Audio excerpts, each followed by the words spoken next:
Shalom, Assalamualaikum warahmatullahi wabarakatuh.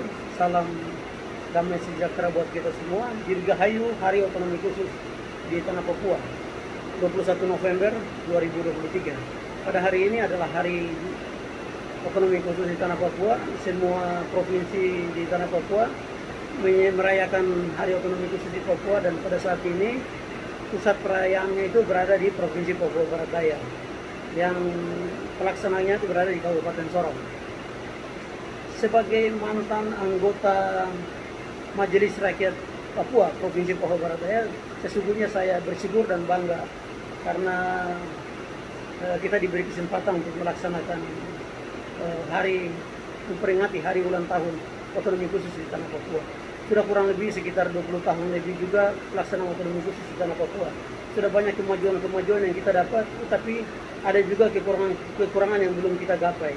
Namun kita bersyukur karena kita masih diberi waktu untuk mengembangkan potensi, mengembangkan sumber daya yang ada untuk kemajuan Tanah Papua.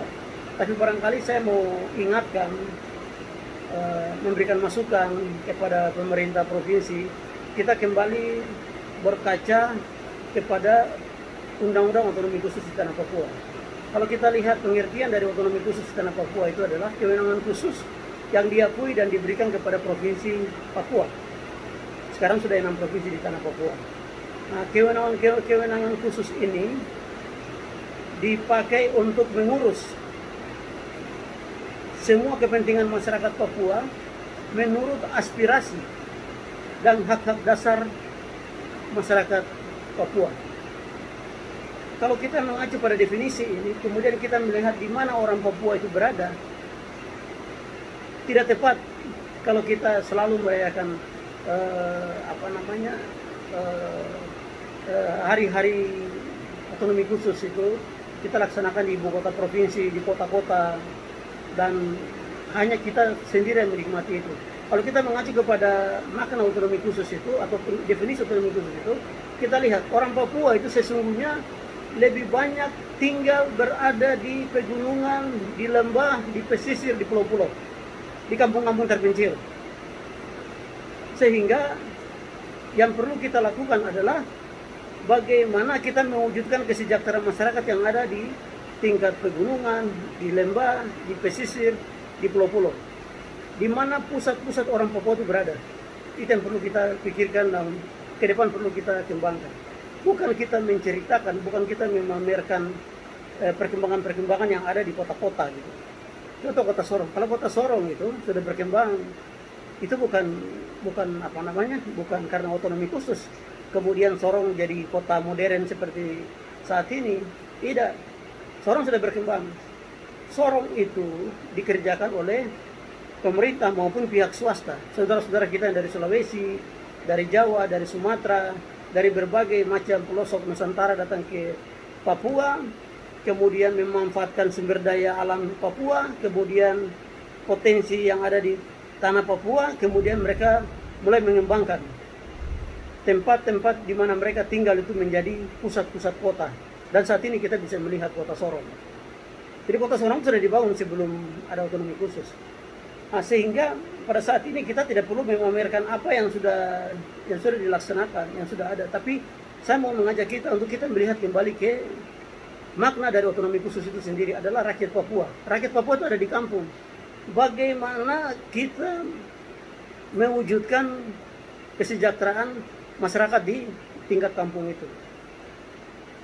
Barangkali kalau saya mau bilang ke depan itu otonomi khusus itu kita laksanakan mulai dari kampung. Pemerintahannya itu dari kampung. Jadi bukan dari provinsi turun ke kampung, tidak. Dari kampung naik ke provinsi. Jadi ketika kalau desa itu sudah maju, kampung itu sudah maju, otomatis provinsi itu sudah maju. Kabupaten itu sudah maju. Jadi cobalah kita lihat.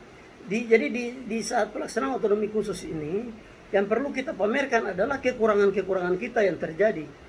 Yang terjadi di kampung-kampung di mana orang Papua itu berada.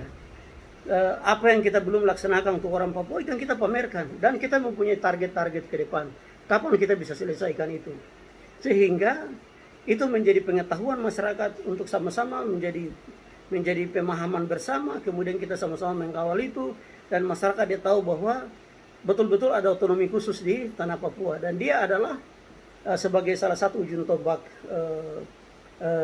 pelaksanaan otonomi khusus di tanah Papua. Bukan masyarakat sebagai objek, tapi dia betul-betul sebagai pelaku otonomi khusus di tanah Papua.